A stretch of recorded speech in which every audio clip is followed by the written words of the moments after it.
Hello बच्चों, आज एक बार फिर से आप लोगों का स्वागत है। हम लोगों ने प्रीवियस लेक्चर में ला बिलाडेम सन्स मर्सी स्टार्ट किया था, जिसका एक पार्ट आप लोगों ने देखा है, जिसमें हम लोगों ने 9 स्टैंजा ऑलरेडी डिस्कस कर लिया है। आज हम लोग के पास 3 स्टैंजा और बाकी हैं। तो स्टैंजा शुरू करने से पहले एक बार फिर से बोल दें कि वीडियो टिल एंड तक पूरा वीडियो ज़रूर देखें। हो सकता है कुछ कमियां भी हों, जो भी कमियां हैं, कुछ नहीं समझ में आ रहा है तो वो बात ज़रूर कमेंट सेक्शन में जा कर के हमें बताएं, जिससे उसे इम्प्रूव किया जा सके, जिससे आप लोग को बेटर तरीके से इजी वे में सारी पोएम समझ में आए। तो आइए, हम लोग स्टैंजा 9 तक किए थे और आज स्टैंजा 10 हम लोग शुरू करते हैं। Let start.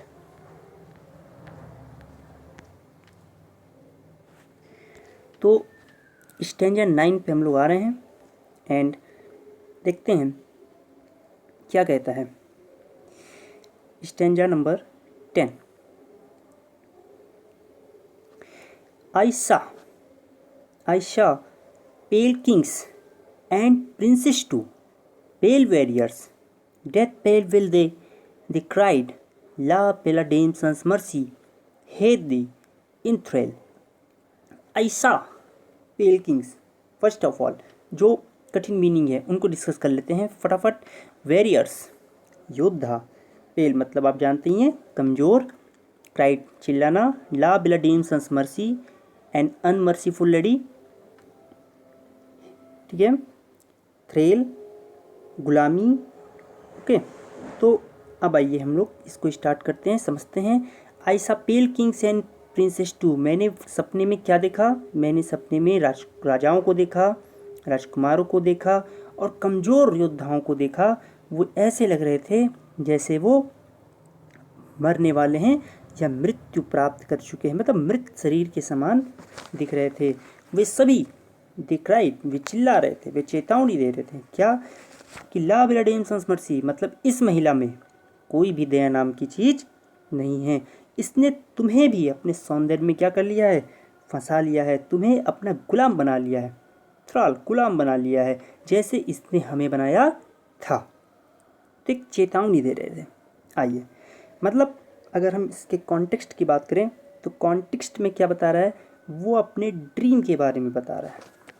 किसके बारे में बता रहा है? वो डिस्क्राइब कर रहा है अपने ड्रीम के बारे में पोएट से। तो आइए हम लोग देखते हैं। इन this stanza the knight tells the poet about his disappointed love with A French lady. Disappointed love with A French lady क्यों कहा गया?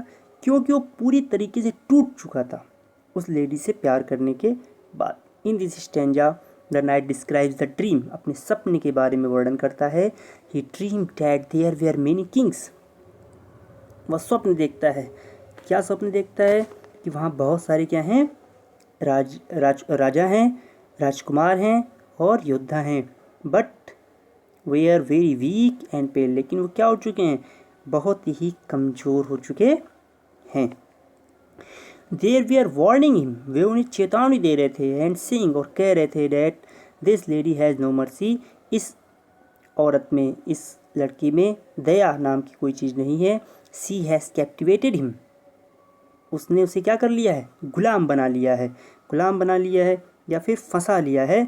As she had captivated others, जैसे उसने बाकी लोगों को अपने जाल में फंसाया था। He had also met the same fate as them, है ना।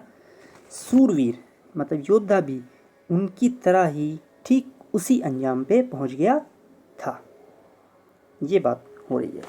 Next stanza, stanza number 11।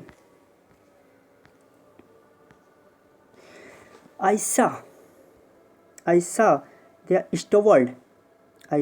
their stolid lips in the gloom, with horrid warning gaped wide, and awake and found me here on the cold hill's side.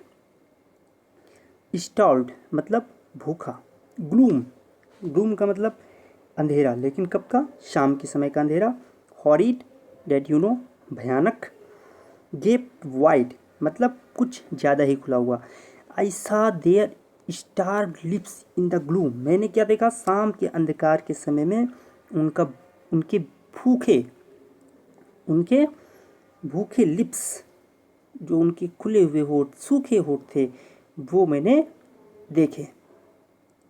With worried warning, वे हमें मुझे क्या दे रहे थे, चेतावनी दे रहे थे, भयानक चेतावनी दे रहे थे कि ये दुखद घटना क्या हो चुकी है, उनके साथ घट चुकी है। And I awake and found me here, और उसी समय में क्या हो गया, अचानक मैं नींद से जागा और अपने आप को कहाँ पाया, इस हिल पे, इस हिल पे जो क्या है, बहुत ही ठंडी है, इस ठंडी पहाड़ी पे मैंने अपने आप को पाया।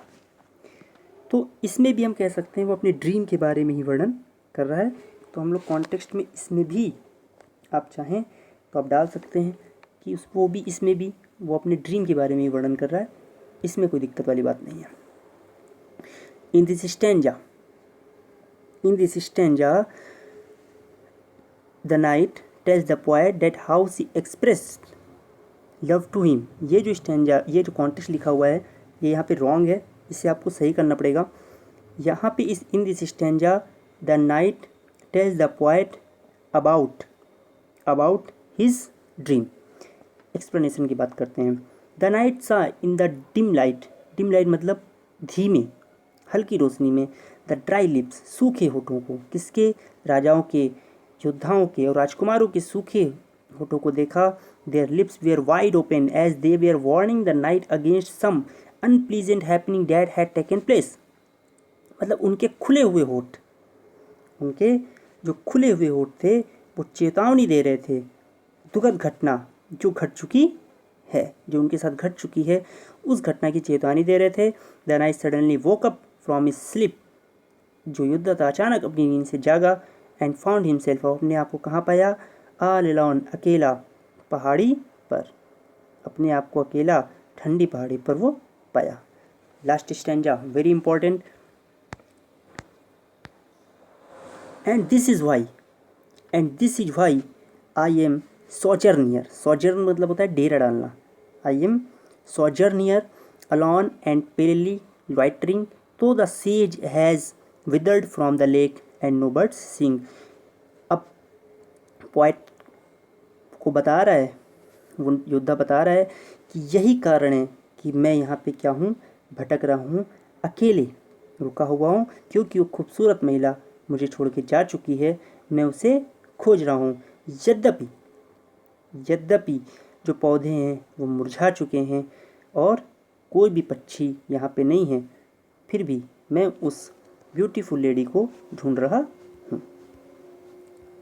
इन this stanza the knight tells the poet about the cause behind his troubled, मतलब इस स्टैंजा में जो योद्धा है अपनी परेशानी का कारण बता रहा है। The knight says why he is wandering alone because he is in search of that beautiful lady, योद्धा बताता है कि वह यहाँ पे क्यों भटक रहा है, ऐसा इसलिए है क्योंकि वह उस ब्यूटीफुल लेडी को ढूंढ रहा है। This is reason behind his sadness, और यही उसकी दुखी होने का कारण है, उसकी परेशानी का कारण है।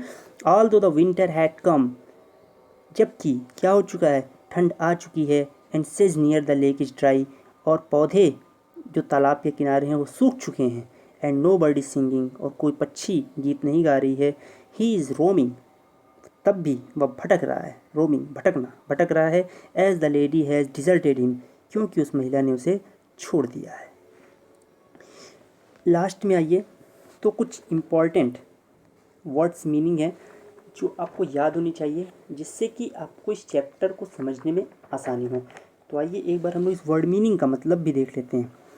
एल का मतलब होता है परेशान करना, नाइट योद्धा, पेल्ली रंग उड़ जाना, लॉइटरिंग भटकना, सेज एक टाइप का पौधा होता है जो तालाब के किनारे मिलता है, विदर्ड मुरझाना, हैगर्ड थका थका हुआ, विगॉन जर्जर अवस्था, ग्रीनरी अनाज घर, हार्वेस्ट फसल, ब्रो माथा, एंग्विश बहुत ज़्यादा मानसिक परेशानी, मॉइस्ट गीला, फेडिंग फीका पड़ जाना, विदर्द मुरझा जाना, मीट्स घास का मैदान, फेरी एज यू नो ऑल परी, गॉरलैंड फूलों की माला, ब्रेसलेट आपको पता ही है कंगन, फ्रेग्रेंट सुगंध, जोन करधनी, मौन आह भरना या फिर कराना भी कह सकते हैं हम लोग,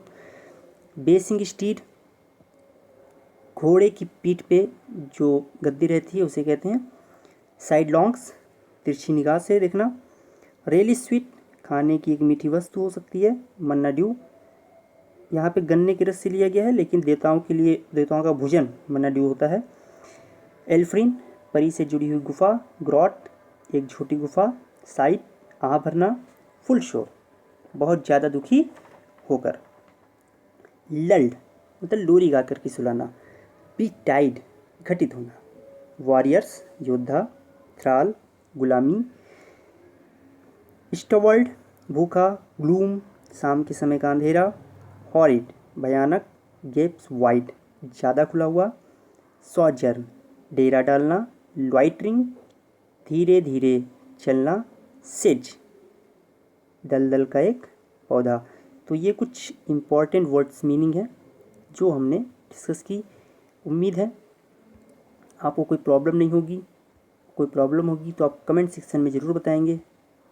और इसके डिस्क्रिप्शन में आपको जो नोट्स दिखाई दे रहे हैं ये नोट्स आपको इसके डिस्क्रिप्शन में मिल जाएंगे। थोड़े से चेंजेस किए जा रहे हैं डिस्क्रिप्शन से, जब भी कोई इसे डाउनलोड करने की कोशिश करेगा तो without my permission it can't be downloaded. तो आपको परमिशन लेनी पड़ेगी। आप जब क्लिक करेंगे तो यहाँ से वेरीफाई होगा, उसके बाद ही ये नोट्स आप डाउनलोड कर पाएंगे। थैंक यू, जल्दी मिलते हैं नेक्स्ट वीडियो में। तब तक के लिए बाय बाय। और उम्मीद है